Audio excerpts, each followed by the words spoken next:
Student, welcome to my YouTube channel. So next hybridization का topic है।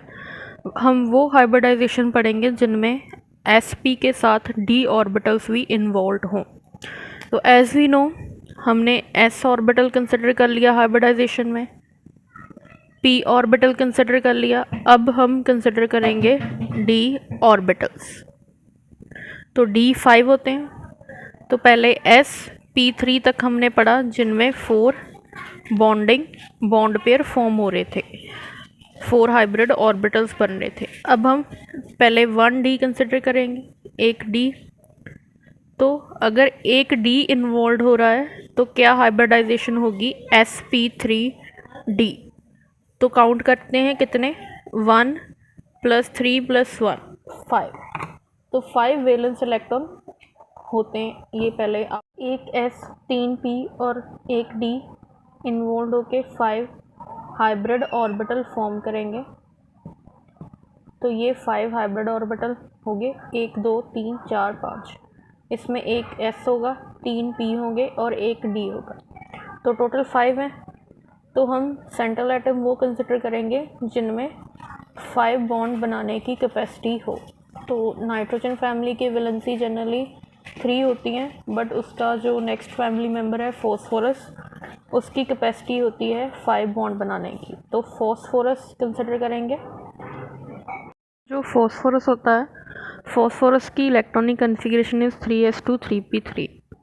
तो इसमें हमने pf5 की फॉर्मेशन देखनी है, जिसमें d ऑर्बिटल इन्वॉल्व होते हैं। तो यहाँ से एक इलेक्ट्रॉन यहाँ पे एक्साइट करेगा। अगर यहाँ पे एक्साइट करेगा तो जो हाइब्रिडाइजेशन में इन्वॉल्व होंगे वो ये वाले ऑर्बिटल्स इन्वॉल्व होंगे जिनमें अनपेयर्ड इलेक्ट्रॉन प्रेजेंट हैं। तो ये 5 सेम एनर्जी के फॉर्म होंगे, सेम एनर्जी के फॉर्म हो गए, और इसके साथ क्लोरीन के नेक्स्ट बॉन्ड फॉर्म होंगे। तो ये अपने आप को इस तरह की ज्योमेट्री में अरेंज करेंगे, जिसे हम TBP बोलते हैं, ट्रिगोनल बाइपिरामिडल ज्योमेट्री। और ये हाइब्रिडाइजेशन क्या होगी? एक s 3 p और एक d, sp3d हाइब्रिडाइजेशन होगी। तो हमने यहाँ पे pf5 की ही एग्जांपल ली है, pH5 नहीं लिया। तो मैंने पहले भी बताया था कि pH5 एग्जिस्ट ही नहीं करता, फॉर्म नहीं होगा। जो हाइड्रोजन होता है, हाइड्रोजन यहाँ से यहाँ तक इलेक्ट्रॉन एक्साइट नहीं करवा पाता। हाइड्रोजन वीक है एज कंपेयर टू फॉस्फोरस, इसकी इलेक्ट्रॉन नेगेटिविटी कम होती है फॉस्फोरस से। तो ये इलेक्ट्रॉन को यहाँ से यहाँ जंप नहीं करवा पाएगा। तो फॉस्फोरस की कन्फिग्रेशन एज इट इज़ रहेगी, जिसकी वजह से 3 अनपेयर्ड इलेक्ट्रॉन अवेलेबल होंगे और ओनली pH3 एग्जिस्ट करेगा। बट ये कभी हाइब्रिडाइजेशन शो नहीं करते, ये कभी भी हाइब्रिडाइजेशन शो नहीं करते। इन्हें हम ड्रैगो मॉलिक्यूल्स बोलते हैं। जो हाइब्रिडाइजेशन नहीं शो करते उन्हें ड्रैगो मॉलिक्यूल्स बोला जाता है। ठीक है जी। नेक्स्ट हम डिस्कस करेंगे जिसमें 2d ऑर्बिटल्स इन्वॉल्व होंगे। टाइप करेंगे जिसमें 2d इन्वॉल्व होंगे, sp3d2 टाइप हाइब्रिडाइजेशन। तो काउंट करते हैं, एक s 3 p और 2d, तो टोटल 6। तो 6 जो वैलेंस इलेक्ट्रॉन होते हैं ऑक्सीजन फैमिली में होते हैं, बट सल्फ़र की टेंडेंसी होती है टू फॉर्म 6 बॉन्ड। तो ये सल्फ़र की कन्फिग्रेशन 3s2 3p4। तो ये ग्राउंड स्टेट होगी सल्फ़र की, इसमें 2 इलेक्ट्रॉन हैं। अब जब हम एक्साइटेड स्टेट फॉर्म करेंगे, एक्साइटेड स्टेट में हमें d की प्रेजेंस चाहिए। तो d में इलेक्ट्रॉन होने ज़रूरी हैं। तो यहाँ से जो इलेक्ट्रॉन है यहाँ पे जंप करेगा,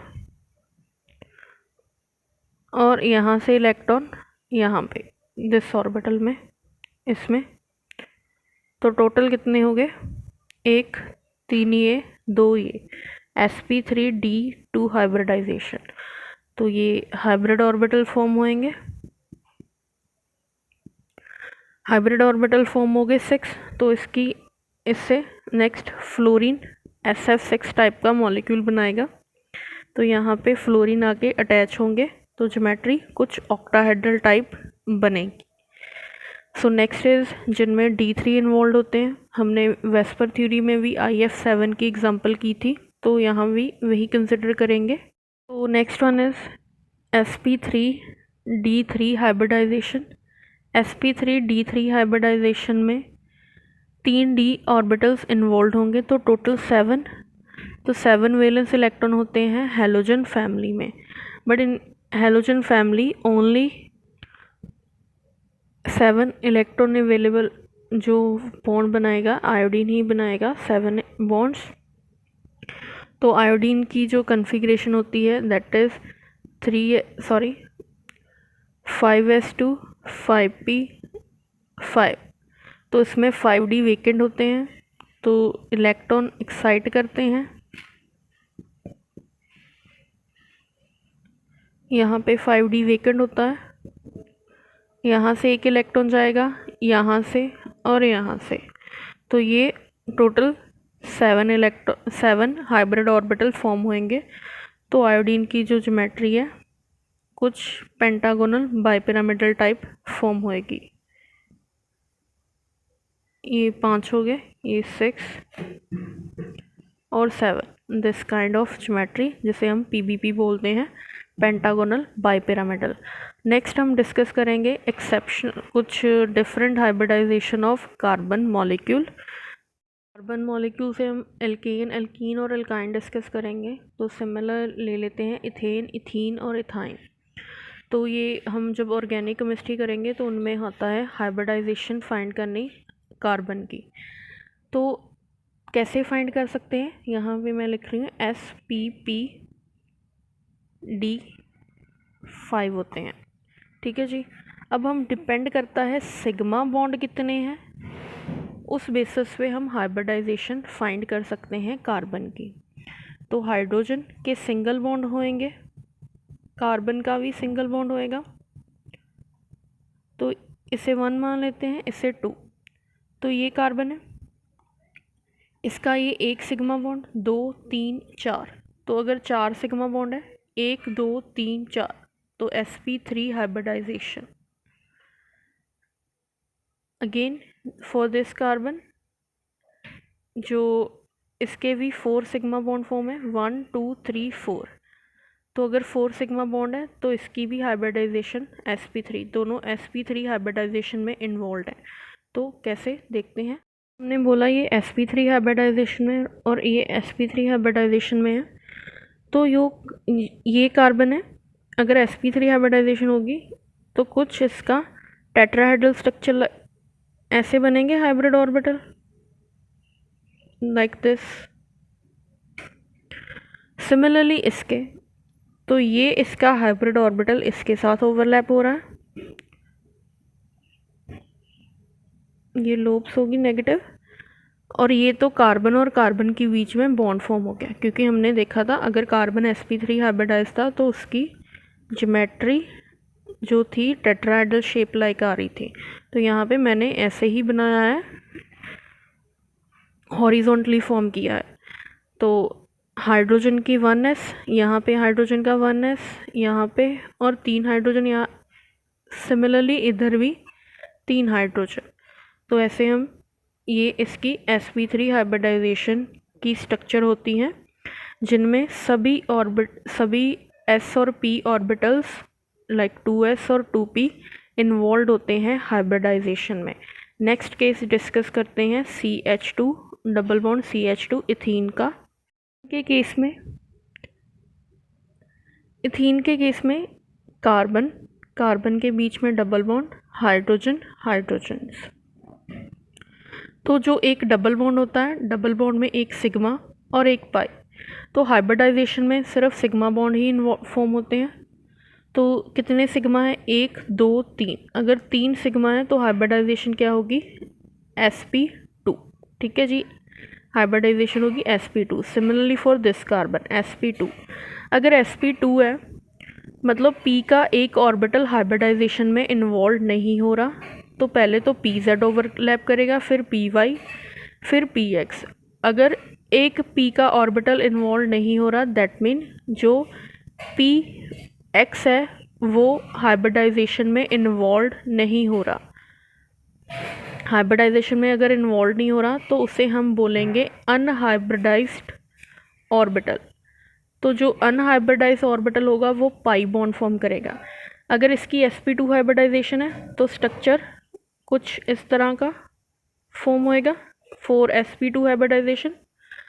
सिमिलरली ये कार्बन, इसके साथ सिग्मा बॉन्ड sp2 हाइब्रिडाइजेशन के केस में, तो यहाँ पे हाइड्रोजन हाइड्रोजन के साथ सिग्मा बॉन्ड, इधर भी। और एक हमारे पास अनहाइब्रिडाइज ऑर्बिटल है, दैट इज px।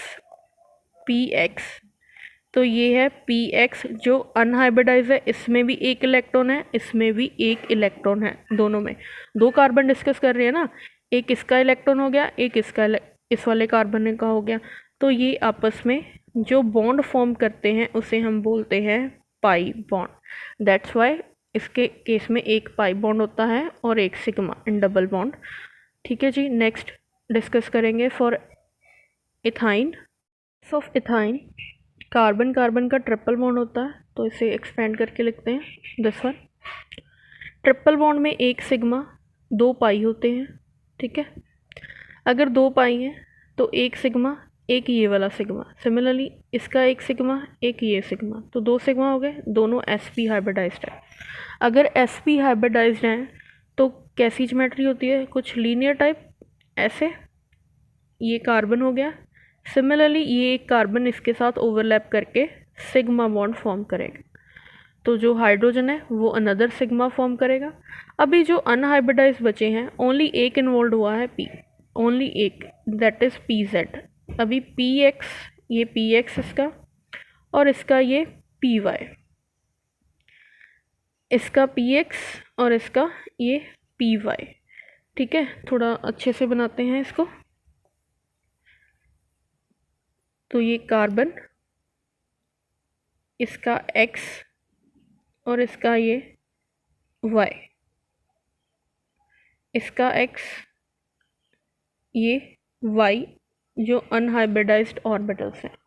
ठीक है, तो ये आपस में तो ओवरलैपिंग हो चुकी है, इनकी सिग्मा बॉन्ड फॉर्म हो चुके हैं।